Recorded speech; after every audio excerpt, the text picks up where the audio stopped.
Bienvenue dans notre maison d'édition, l'IA. Découvrez gratuitement des livres audio en français. Pour ne pas manquer nos prochaines vidéos, abonnez-vous à notre chaîne. 2. Oui, il faut tout changer à notre école.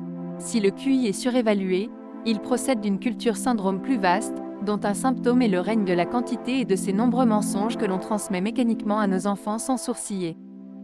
Il y a des mensonges puérils avec lesquels on a peu de problèmes, le Père Noël, par exemple, et il y en a d'autres avec lesquels l'humanité entière a un problème. Pour comprendre quelques-uns de ces mensonges originels, comparons la vie notée et la vraie vie, le cheval de bois et le cheval véritable. La vie notée nous trompe donc sur au moins 7 aspects majeurs de notre existence. L'observation du 6e question-réponse est due notamment à Nassim Nicholas Taleb. Dans les examens de la vraie vie, quelqu'un vous donne une réponse et c'est à vous de trouver la meilleure question. Steve Jobs proposera la même idée. Quand vous grandissez, vous avez tendance à prendre le monde comme il est, et à vous dire que votre vie est comme ça, dans le monde. Il ne faut pas trop se cogner contre les murs, avoir une famille sympa, épargner un peu d'argent. Ça, c'est une vie très limitée. La vie peut être bien plus vaste une fois que vous découvrez un fait très simple. Tout ce qui vous entoure et que vous appelez la vie a été fabriqué par des gens qui ne sont pas plus intelligents que vous, et vous pouvez le changer, vous pouvez l'influencer, vous pouvez construire vos propres objets que d'autres personnes utiliseront. Une fois que vous apprenez ça, votre vie ne sera plus jamais la même. Or s'il y a bien une chose que l'école a tenté de m'apprendre, sans succès, c'est que sa forme est parfaite et ne doit pas être changée, en tout cas pas par moi, son usager, et que le monde qui m'entoure, pensé par les gens les plus brillants qui soient, dépasse l'entendement de la plupart de ses usagers. L'usager du monde est un emmerdeur qui n'a pas à le modifier, car la métamorphose du monde appartient à une élite dont la légitimité est établie par le monde de l'élite précédente. Le privilège d'influencer, voire de changer le monde, n'appartient donc qu'à ceux qui ont le mérite déterminé par l'école qui a elle-même le monopole du mérite. Il faut donc avoir reçu un aval venu d'en haut pour remettre en question la réalité telle qu'elle est, et remettre en question les questions elles-mêmes. L'école de Devis fait 2 vertus, et de 6 vertus, définir sa place par soi-même, ne pas accepter aveuglément l'autorité, s'exprimer librement, être autonome, travailler en groupe, fait 6 vices.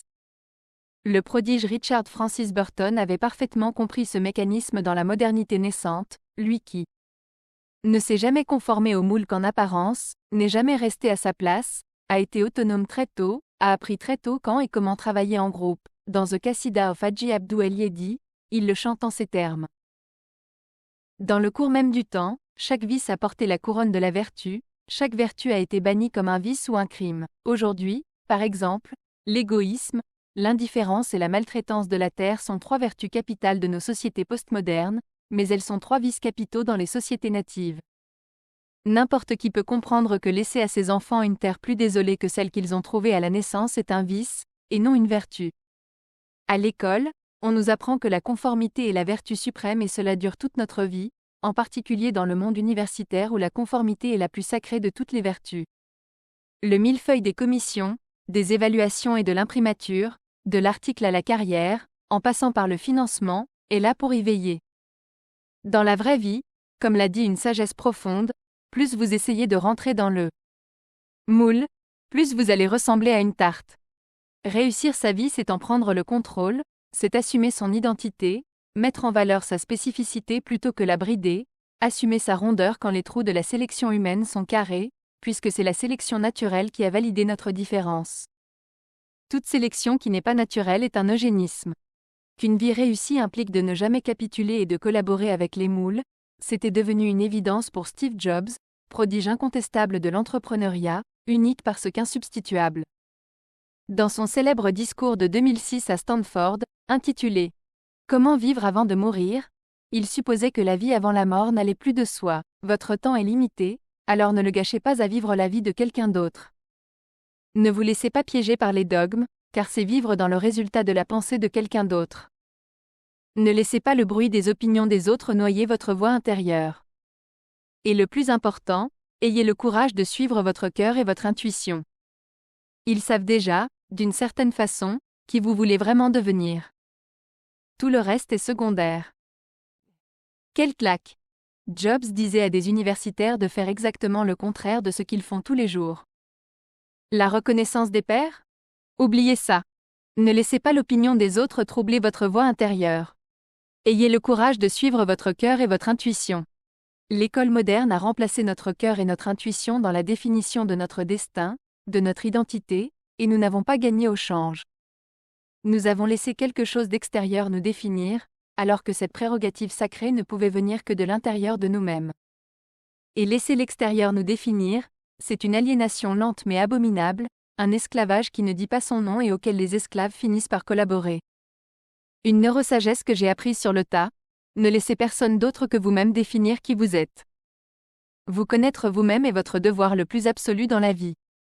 Tant que vous le négligez, vous n'êtes pas libre. Aussi, tant que vous laissez les autres vous définir, vous n'êtes pas libre. Dans la vie notée, il faut se conformer au moule.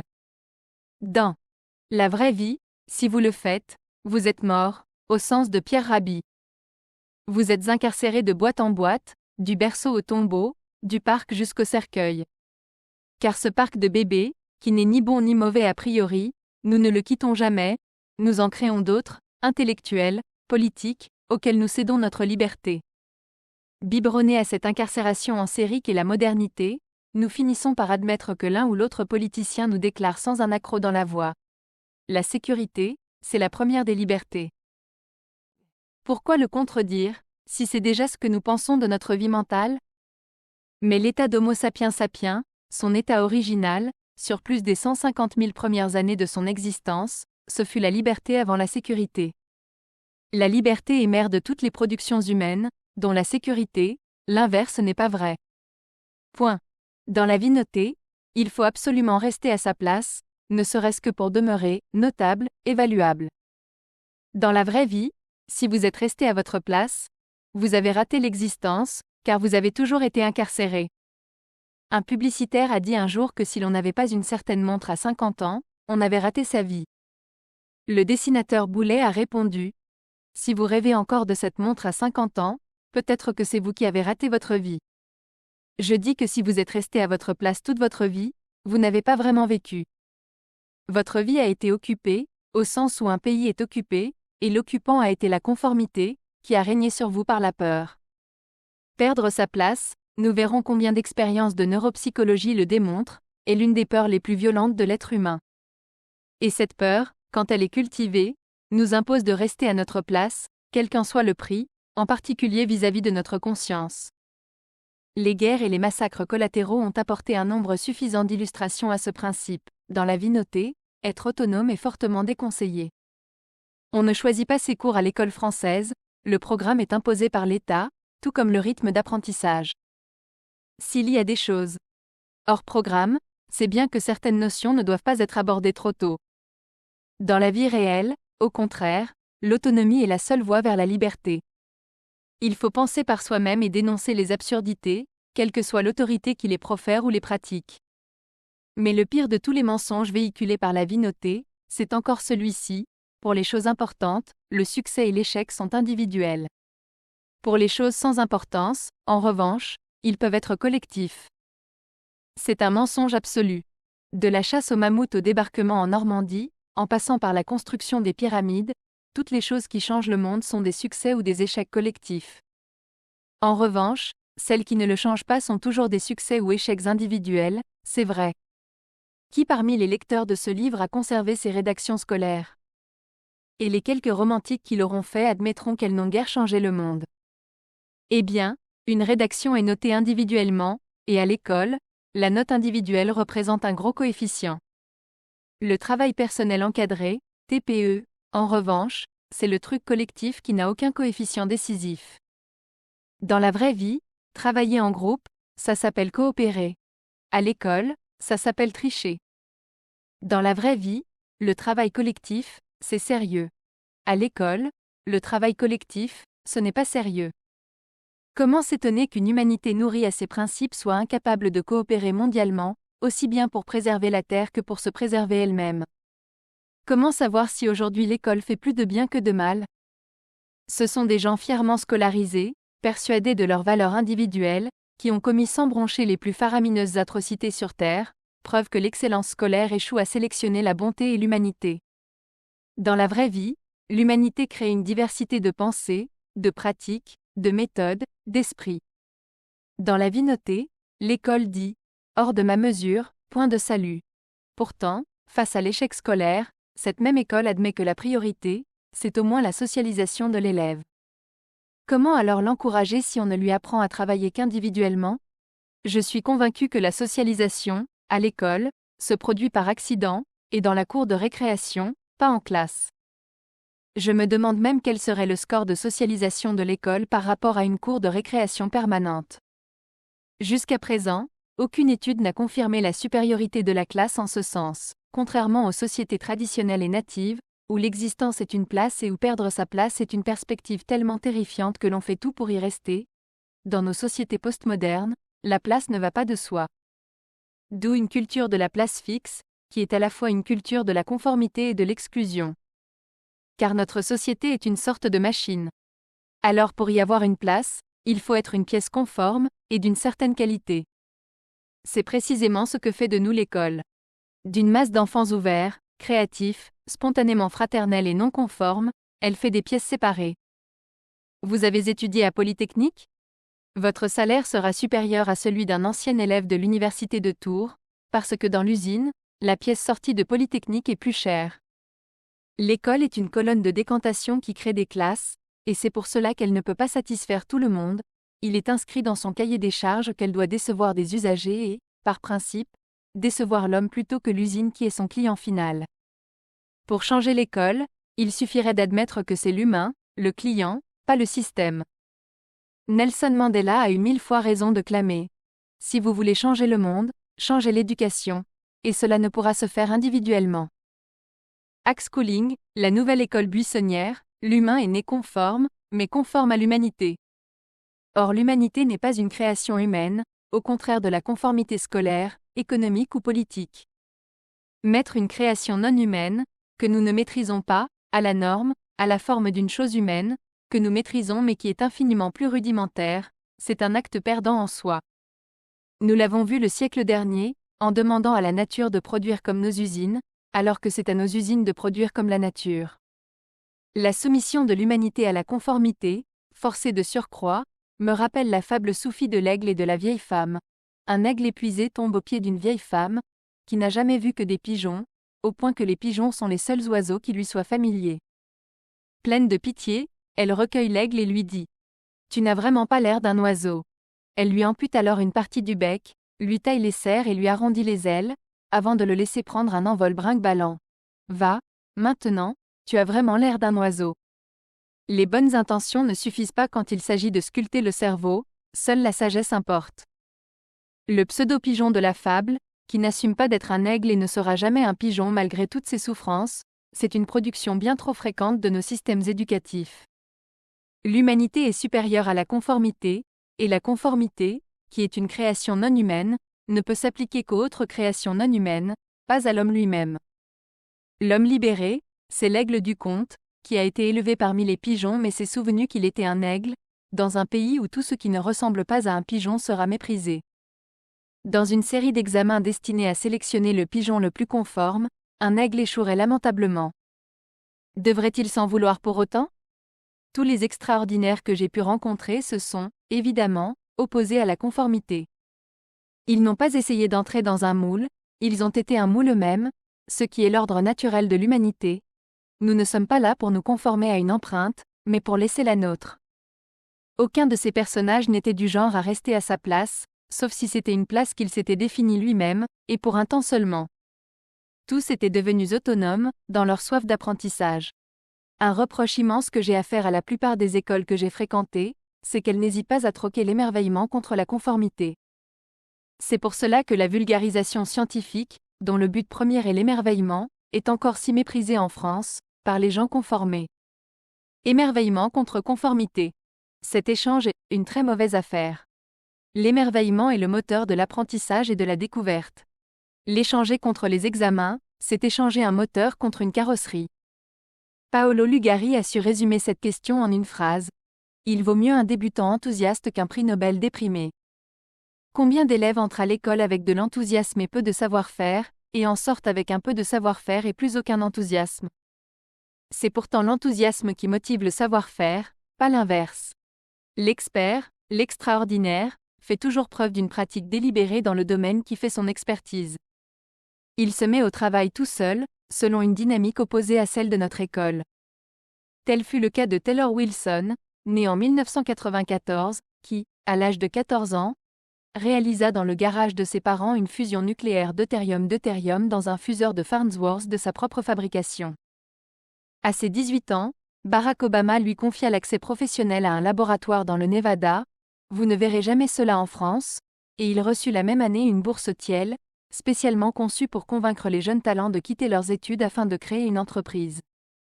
C'est probablement la première fois que l'on crée une bourse non pas pour rester à l'école mais pour en sortir. Jack Andraka, né en 1997, a prototypé une nouvelle méthode de diagnostic rapide du cancer du pancréas. Esther Okad, née en 2005, a été admise à 10 ans à l'Open University, en licence de mathématiques. À l'âge de 16 ans, Grace Bush a terminé la même année son lycée et une licence de droit avec mineur en espagnol, South Florida University. En France, Arthur Ramiandrisoa, né en 1978, a été le plus jeune bachelier que la France ait connu. Il avait 11 ans et 11 mois et n'avait reçu aucune éducation formelle. D'où le titre de son autobiographie, Mon école buissonnière. La France a-t-elle pris la mesure de l'expérience de Ramiandrisoa pour réformer son école? Bien sûr que non, cela n'entrait pas dans ces cases. Prenons le cas de Logan Laplante, dont la vidéo TEDx Hackschooling Makes Me Happy a déjà fait le tour du monde. Le hackschooling désigne une école buissonnière 2.0, incluant les nouvelles technologies et la mise en réseau. Pour une présentation qu'il a réalisée à l'âge de 13 ans, Laplante cumule plus de 9 millions de vues aujourd'hui. Il est aux États-Unis ce que Ramiandrisoa est à la France, et les conférences TEDx sont encore en réserve des tas de prodiges de sa trempe, comme Kate Simon ou Thomas Suarez. Ces gens-là me font penser que nous sommes tous des prodiges en puissance, pour peu que nous soyons tombés amoureux d'une connaissance, d'une activité, qui suscite en nous une pratique délibérée, acharnée et inspirée. Car il n'y a pas d'excellence sans amour. Et l'école n'a jamais eu, le monopole de l'excellence. Le homeschooling systématique reste à inventer, et c'est ce que propose Laplante en décrivant le concept. En homeschooling, il n'y a pas de notes. Et de fait, quels parents vont noter leurs enfants? On fait noter sa progéniture pour ne pas avoir à s'occuper soi-même de son éducation, c'est tout. Il n'y a pas non plus de programme, de sorte que l'on explore le savoir selon son désir, en le développant perpétuellement plutôt qu'en l'éteignant. Car, l'enfant n'est pas un vase qu'on remplit mais un feu qu'on allume, une sapience totalement oubliée dans l'école d'aujourd'hui. L'heure n'est plus à l'éducation de stock mais à l'éducation de flux, c'est à la dynamique d'apprentissage qu'il faut s'intéresser, pas au stock de savoir. Il faut rendre nos enfants gourmands de savoir. Cela tombe bien, ils le sont naturellement, à la naissance. Pour réaliser le hackschooling à l'échelle mondiale, je ne connais pas de meilleur moyen que la méthode essai-erreur. Il faut expérimenter de nouvelles pratiques pédagogiques autour, notamment, de ce que le psychologue Stanislas Dehaene a appelé les 4 piliers de l'apprentissage. L'attention, l'engagement actif, le retour d'information, la consolidation, et c'est précisément, nous le verrons, sur ces 4 éléments que les jeux vidéo se révèlent de redoutables technologies de neuroergonomie. Ils captivent et canalisent l'attention, ils suscitent un engagement actif, une pratique délibérée, ils encouragent l'essai-erreur avec pénalité et récompense mais sans peur et sans humiliation, bien qu'ils notent davantage, plus souvent et plus intensément que l'école. Ils consolident les acquis en allant crescendo dans les compétences de jeu. Toute école trop arrogante pour apprendre d'eux se condamne à la décrépitude, dans un monde où les flux de connaissances explosent. L'idée du hackschooling, c'est précisément de faire dialoguer avec l'école cette culture du garage de la Silicon Valley, du Fab Lab. Les multinationales sont capables de recréer un supermarché entier dans un entrepôt pour étudier les comportements d'achat et innover dans la façon de vendre leurs produits. Apple ou Starbucks sont des magasins pilotes, dans d'immenses hangars, qu'ils consacrent à l'innovation d'usage. Si nous sommes trop dogmatiques pour butiner les meilleures pratiques où qu'elles se trouvent, nous ne ferons jamais évoluer l'école. Ces Fab Schools du futur devraient se construire comme des écoles pilotes où l'on expérimenterait de nouvelles pratiques éducatives, avec liberté absolue du professeur, le tout accompagné d'un wiki où les enseignants partageraient entre eux leurs méthodes, jusqu'à ce que les plus efficaces émergent. C'est cela, éducation basée sur l'épreuve, sur l'expérience directe, et c'est le contraire d'une éducation stérilisée qui annonce des p-values incantatoires. Dans un monde en réseau, horizontal, éclectique et évolutif, notre éducation est tout en hiérarchie, verticale, dogmatique et figée, et c'est pour ça qu'elle est de plus en plus inadaptée. Elle ignore que le pire des risques, c'est encore de ne pas en prendre. Selon Nassim Nicholas Taleb, le rôle de la bureaucratie, c'est de mettre un maximum de distance entre le preneur d'un risque et le receveur de ses conséquences.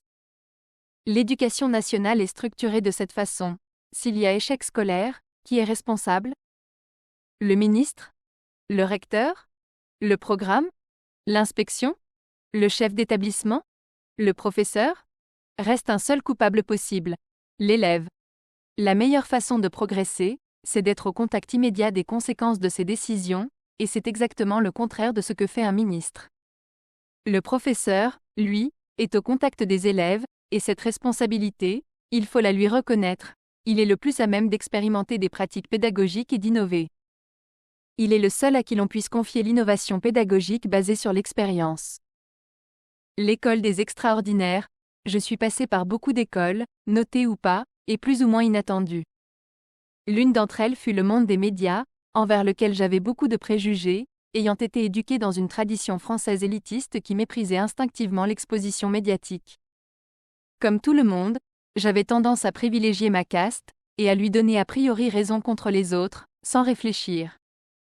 Depuis, je ne me sens plus solidaire d'aucune caste. Mon attitude a changé lorsque j'ai rencontré le paléanthropologue Pascal Pic, maître de conférence au Collège de France. Cet homme s'est vu reprocher maintes fois son exposition médiatique, alors qu'elle n'est due qu'à son excellence à populariser la science. Je me suis senti aussitôt une grande affinité avec lui. En France, hélas, on ne dit pas « populariser », mais « vulgariser ». Tout en découle. Populariser, c'est vulgaire et compromettant, cela peut paraître surprenant, mais j'ai souvent constaté que des gens qui se piquaient de sérieux et de logique avaient tendance à fonder leur activité sur des croyances et des superstitions qui ne disent pas leur nom. L'idée que la bibliométrie et la revue a priori améliorent la science, par exemple, est une superstition qui n'a jamais été démontrée par les moyens scientifiques même qu'elle publie. Elle est une pseudoscience non contradictible, mais cela n'empêche pas la majorité des universitaires de s'y soumettre aveuglément et de la citer dans leur curriculum vitae. Au fond, nos sciences n'ont qu'un empan minuscule, ce qui n'est pas une critique mais une observation. L'objet de fabrication humaine le plus éloigné de la Terre aujourd'hui est à peine sorti du système solaire. Même par le signal lumineux, toute notre capacité scientifique à influencer matériellement l'univers est confinée à une sphère d'au mieux 200 000 années-lumière, et en vérité, plutôt 200, dans un univers observable qui a lui-même un rayon de 47 milliards d'années-lumière. En gros, si l'on suppose qu'un signal lumineux a été envoyé au ciel par le tout premier homme, notre sphère d'influence sur l'univers observable représente au mieux 0,00000000000000077% du volume de l'univers, 14 zéros après la virgule, en admettant, bien sûr, qu'il n'existe pas d'univers parallèle. Face à un tel résultat, le plus minuscule effort pour faire progresser la science dans l'humanité devrait être immédiatement encouragé, et aucune science ou technique ne devrait plus se montrer arrogante. J'ignore, du chercheur fondamental ou du vulgarisateur, qui a fait le plus pour la science, car je n'ai jamais vu de démonstration scientifique de leur influence respective et de la supériorité de l'une sur l'autre. Celui qui sème l'émerveillement scientifique dans des millions d'âmes et dans les cœurs des générations à venir joue un rôle colossal, qu'on le lui reconnaisse ou non. La science, la vraie, n'a que faire de l'ego des humains, de leurs réactions épidermiques, de leur pseudo-religion ou de leur mépris. Elle est trop peu développée dans l'humanité pour se permettre des caprices aussi puérils, superficiels que le mépris de la vulgarisation. Mais ce à quoi nos sciences et techniques sont confinées dans l'univers matériel est à la mesure, inverse, de leur ego. En 2014, j'ai été invité à participer en tant qu'expert scientifique à une émission de divertissement produite par une société que certains collègues considèrent comme le diable en personne, Endemol. L'émission s'appelait Les Extraordinaires. Elle était présentée par Christophe Dechavanne et Marine L'Orphelin, dans le cadre d'une franchise globale nommée The Brain, qui avait connu un succès immense aux États-Unis, en Italie, en Allemagne et en Chine. Dans ces 4 pays, aucun des experts conviés n'avait trouvé l'activité compromettante, mais moi, j'ai dû publier une tribune sur le site du Huffington Post pour expliquer mon choix. Et même en y écrivant que faire connaître les mots mémoire épisodique, cortex entorhinal, sillon intrapariétal et hippocampe à 4 millions de personnes d'un coup me semblait justifier cette apparition télé, j'ai pu faire l'expérience de ce que la vulgarisation, si elle est compromettante pour une certaine frange du monde universitaire français, devient scandaleuse lorsqu'elle fait de l'audience. C'est l'une des leçons que j'ai apprises à l'école des extraordinaires. Une autre leçon, qui relève cette fois du management, pour l'avoir enseignée, je sais que faire fonctionner une société n'est pas chose facile.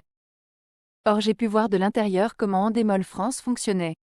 L'entrepreneur turco-allemand A.L.P. Altin m'a dit un jour, « L'ego, c'est le premier destructeur de valeur dans une entreprise.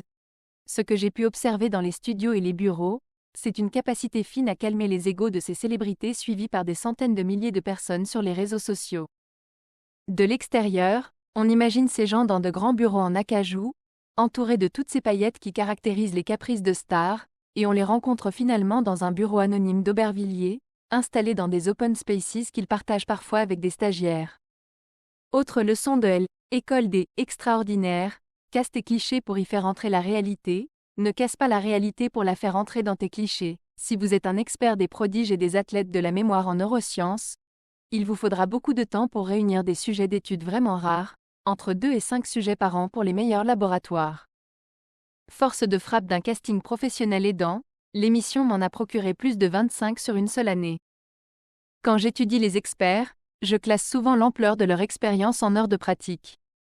Par exemple 5 heures de pratique pour atteindre leur niveau, 5 x 100, 50 heures, 500 heures, 5000 heures, 50 000 heures, 5 x 104. Cela donne une bonne notion de la difficulté d'une tâche, son rayon d'action dans la sphère de l'expertise en quelque sorte.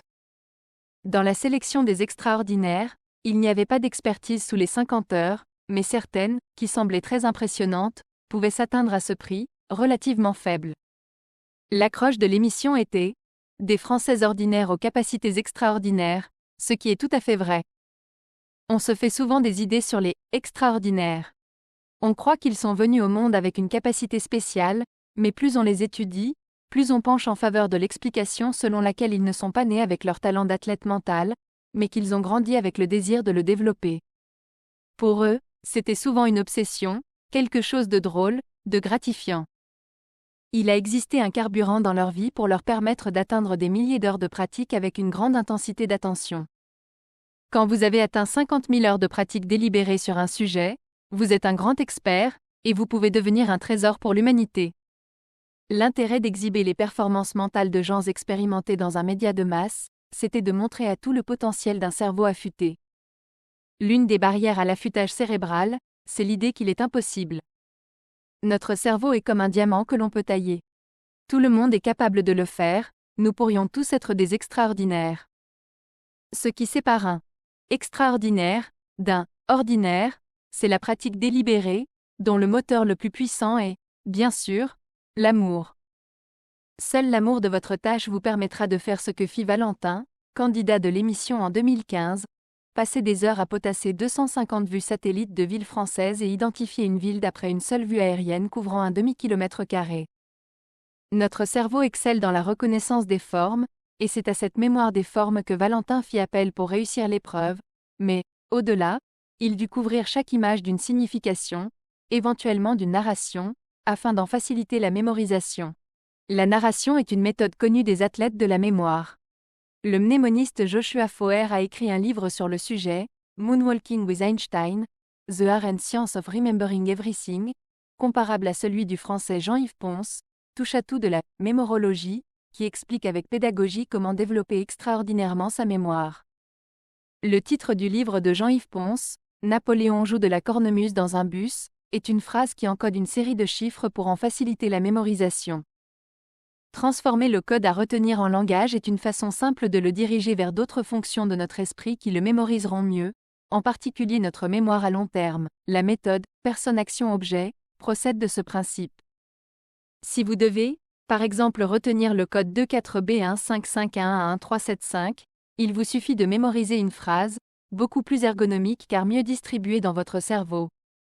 Jack Bauer boit une grande bouteille de pastis à Marseille avec un Parisien. Jack Bauer est le protagoniste de la série 24 heures chrono, d'où le 24, le verbe « boit » commence par la lettre B, la contenance d'une bouteille de vin standard est de 1,5 litres, on boit du pastis, 51. A. Désigna, le département de Marseille, c'est 13, celui de Paris, c'est 75, on retrouve ainsi le code 24B155111375, ce qui rend les codes et les chiffres difficiles à retenir, c'est qu'ils ne sont pas réifiés, c'est-à-dire concrétisés. A13 ne veut rien dire en soi, mais c'est le numéro d'une autoroute en France et si vous l'avez emprunté souvent, il vous sera très facile de l'associer à ce numéro abstrait. Eh bien, c'est exactement ça, donner des poignées aux objets mentaux, pour mieux les tenir dans notre vie mentale. Les athlètes de la mémoire s'entraînent à rendre de telles associations systématiques, si bien qu'un code finit par toujours vouloir dire quelque chose pour eux. Quand ils atteignent un haut niveau, comme Jean-Yves Ponce, cela devient une seconde nature. Ponce a dépassé les 5000 heures de pratique délibérée et attentive, il est d'ailleurs plus proche de 50 000 heures.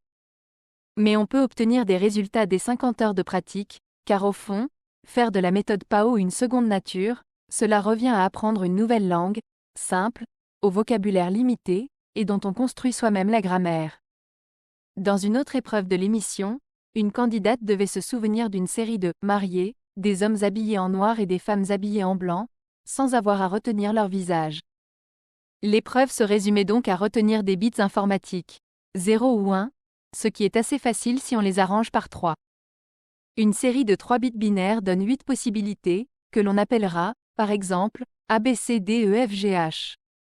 Pour retenir n'importe quel enchaînement de 50 personnes selon le seul critère qu'ils sont un homme ou une femme, il suffit donc de retenir 2 codes de 8 lettres, couvrant 48 personnes, plus 2 lettres supplémentaires. Là aussi, en 50 heures de pratique délibérée, n'importe qui peut réaliser des épreuves de ce type, et transformer une suite de personnes habillées en noir ou en blanc en une phrase mnémotechnique. Plus difficiles furent les épreuves réalisées par Lotfi, Jean-Yves et Julie. Lotfi devait mémoriser, en moins de 2 heures, une centaine de visages avec leur nom et date de naissance. Il utilisa abondamment la méthode PAO, 1988, par exemple, lui évoquera un sextoy. Pourquoi avoir choisi un tel objet? Les choses violentes ou sexuelles sont toujours plus mémorables. Si un chiffre ou un code n'est pas naturellement évocateur, A13 égale autoroute, mieux vaut lui associer quelque chose de gros, de sanglant, ou simplement d'insolite. Comme le disait le général Patton, quand je veux que mes hommes se souviennent d'un ordre, qu'il soit vraiment mémorable, je le leur donne 2 fois plus salement. On ne peut pas mener une armée sans obscénité, mais cela doit être de l'obscénité éloquente. Si une personne a une mâchoire carrée et que son nom de famille est Tang, Lotfi réduit Tang à tank, quelque chose de massif, comme sa mâchoire. Si elle est née le 20 avril 1988, il lui fait piloter un tank avec du poisson, avril, sauce vin blanc, vin, dans une main, et un sextoy dans l'autre. Cette technique est ancienne, les malentendants et les Indiens donnaient aussi souvent pour nom à quelqu'un l'un de ses traits de caractère ou physique. L'idée, c'est de donner du relief aux choses, pour mieux les agripper, encore une poignée, donc. La démarche est d'autant plus intéressante que Lotfi pratique également le parcours, cette discipline qui consiste à se déplacer le plus rapidement possible en ville, en prenant appui sur tous les objets légalement autorisés. Dans le parcours, le corps se découvre des prises sur des surfaces lisses que la plupart des gens auraient jugées impraticables. La mémorisation procède du même principe. Des éléments semblent lisses et impraticables mentalement à la plupart d'entre nous, mais avec un minimum d'expérience on peut y trouver des prises efficaces. Le trait d'une photographie, l'orientation d'un nez ou d'un sourcil peuvent donner suffisamment d'appui à notre mental pour qu'il y tisse une histoire mémorisable. Ce que la mémoire associative nous rappelle, c'est qu'il est plus facile pour le cerveau de retenir A et B ensemble que A tout seul. Il serait fastidieux de retenir 40 éléments pris séparément sur la Joconde, comme autant de pièces détachées d'un puzzle. Mais se souvenir du tableau comme d'un tout, c'est beaucoup plus facile. De même, il est plus simple de retenir une phrase qui a du sens qu'une succession de mots qui n'en ont pas. Pour cette même raison, les paroles d'une chanson, portées par une structure mémorable, un air de musique, se retiennent plus aisément que sans la mélodie. Le cerveau aime munir les choses de poignées. C'est une des bases de la neuroergonomie. Ainsi, Jean-Yves Ponce a su retenir 50 empreintes digitales, il aurait pu en mémoriser encore davantage, avec le nom, le prénom et la date de naissance de leur porteur. Julie, quant à elle, a retenu 31 photographies serrées, cadrant chacune le pelage d'un dalmatien, et a pu ensuite les associer au chien en question. Il est intéressant de noter que Julie parle le coréen. Or pour quelqu'un qui ne maîtrise pas cette langue, les caractères seront difficilement discernables, et plus encore, d'ailleurs, dans le cas du chinois. Et bien si un chinois adulte peut retenir plus de 50 000 caractères, qui sont tout aussi difficilement discernables à un Européen que les tâches cadrées d'un dalmatien, bien sûr que cette épreuve des 31 dalmatiens est réalisable, pour peu que l'on perçoive les tâches des dalmatiens comme les signes d'une langue. L'idée, ici, c'est de se créer un pseudo-langage dont chaque tâche serait une lettre, un mot ou un caractère, qui se trouverait mis en relief sur la robe du chien, comme si ce dernier portait un dossard. Bien sûr, cliquez sur « i » en haut à droite de votre écran pour choisir le livre audio que vous aimeriez découvrir. Si cette vidéo vous a plu, vous pouvez mettre un « j'aime » et la partager à vos amis. Par ailleurs, visitez notre bibliothèque sur audible.fr pour explorer notre vaste sélection de livres audio réalisés par l'IA.